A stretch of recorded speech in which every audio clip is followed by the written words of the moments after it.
I want to now turn towards the Vatican here because there's some interesting stuff going on there too. As we all know, Pope Francis has been making headlines with his controversial remarks and surprising stances on several issues. And the Vatican is now doing some damage control. So Yasmin, it looks like The Onion, I have it here on my computer, did some beating to the punch here because they on July 29th wrote, the Vatican quickly performs damage control on Pope's tolerant remarks. That's from July 29, 2013. So they anticipated what actually is occurring now. Yeah, absolutely. And the headline is strikingly similar to the AP story that we actually ran. Right, here it is. Pope Francis' controversial remarks prompt Vatican damage control. I wonder if The Onion inspired this, the writers saw and said, okay, maybe something's going to happen here. Yeah, who knows? It comes months ahead of it.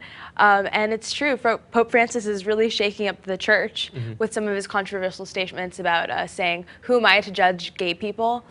And it's not really in line with the typical Vatican point of view. Yeah, he said he considered turning down the job. He had this moment where he just stepped out on the balcony, thought for a bit, was filled with light. And Vatican officials are saying, well, that isn't perhaps what he really did.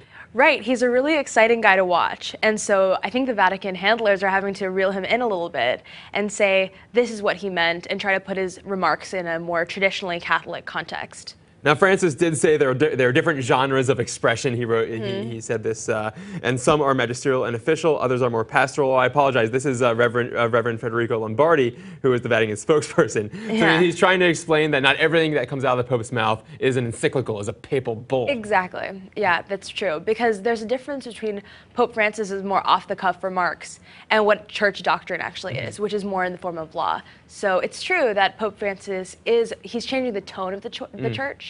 But for things to really change, the doctrine will have to follow. Yeah, and do you think there is any chance that there will be doctrinal change within the church just based on his own mutterings here? Yeah, I think there's a big chance because he's appointed these cardinals to reform, and things are moving.